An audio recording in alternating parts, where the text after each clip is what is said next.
For more than a year now, I've been meeting with different survivors to share their stories on our website, and I'd often hear about their frustration not finding the right bra to wear after their treatment. The bras they would find were either unattractive, not fitting right, or simply too expensive. And on top of that, they couldn't find the bras in the region and would have to order them from abroad. The first thing that came to mind after hearing all that is there any way we can start changing that and have the bras more accessible to women that need them in the Middle East? Well, I kept that idea in the back of my mind until around 4 months ago when I reached out to Fustani.com's Amira Azzouz with an idea to collaborate on a bra design contest. I was pleasantly surprised to see that she was just as excited, if not even more excited than I was, about this idea. The reason behind the name Bras for a Cause is that breast cancer survivors find a very hard time to find the right bra.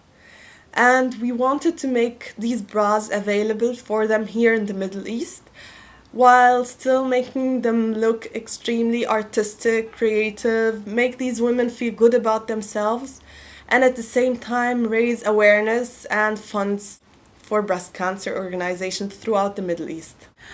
Our aim is getting everyone involved in Bras for a Cause, from high-end designers to young but amazingly talented students. Hi, my name is Tiffany Karam. I am the marketing manager for Kaylin Lingerie. I'm Nadine Akkad, and I have written a book on cancer, my experience with breast cancer, and I have written many other books on women's issues, and I'm very concerned about women's issues. Shireen Rifai, Editor-in-Chief U Jordan, Editorial Director U Lebanon. Hi, my name is Rosamund Manji. I'm host of Fashion Thursdays on Studio One on Dubai TV and Managing Director of RR & Co. Bespoke Luxury Management. Hi, I'm Rana Salam. I'm the author of The Secret Life of Syrian Lingerie. Due to the core message of the campaign, which is that wearing the right bra goes a long way to and can truly affect the way you deal with yourself on a personal level. I would say I'm a woman standing up for women, to help speak out and fight it with style. My mom is actually a breast cancer survivor. She was diagnosed in the 80s, and I'm grateful every day that she's alive and healthy today. You can imagine back in the 80s, it was quite rare to have breast cancer, and they didn't have the cures and the medicines available.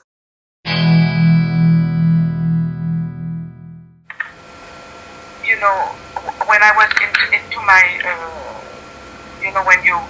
my cure for breast cancer, and I was, after I had mastectomy, radiation, and chemotherapy, and all of this, which I describe in my book, I was on a plane coming to Beirut, and I was on the plane, and there were all these shows of designers' clothes, on the TV on the plane.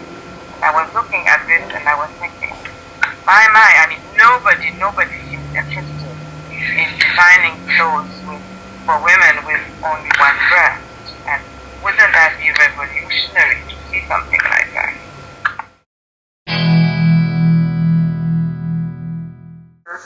Last year, a close friend and colleague of mine, who was 32, young, healthy, vibrant, was diagnosed with breast cancer. I can't tell you how shocked I was that it was someone so close to me again, but basically the same age as me. Breast cancer detection, in my family, because it happened in my family, my sister and I are very conscious of it, and we take, mammograms very seriously, but, having it to friends in our 30s is so important to do checkups regularly, and learn how to do the physical exam yourself so you can detect it. It improves the chances of positive outcomes, saving more lives. Can't get more important than that. I really believe that early detection can save lives, and I think it's very important to get women talking about these issues, especially the older generation, like our mothers, our grandmothers, our aunts, people who haven't grown up with the ability to be so vocal about these issues. Very important that women get checked at least once a year. I am aware of many friends of mine who don't do that. I was one of them. Only when I came back to the Middle East, I realized how important it is. I'd love to see Ali Saab get involved with Bras for a Cause, because not only is he recognized as a global fashion leader, he's also recognized as a very important Middle Eastern designer. Vera Wang is a beautiful kind of nightwear, evening wear set, and I think she would design beautiful bras for women that are quite feminine and pretty too. I choose several different styles to accommodate the different tastes of women. Alexander McQueen for the edgy, Stéphane Rollin for the minimalist and elegant, Dior for the classic chic. I'm actually very curious to see designs by breast cancer survivors themselves, as this project is based on them in the end. So I would love to see how they design a bra that fits their needs, as well as what they would like featured in the bras we end up producing. Jad Randour. Zaha Hadid, I would love to see what she would have done.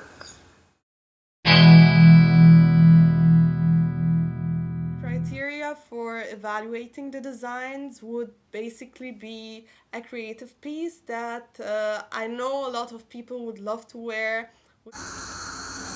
I think most important would be the design's accommodation to the woman's condition and comfort in relation to the creativity in design, but still looks like a stylish fashion piece. That's the challenge. I think for me it will be the most creative. It's a form, then function.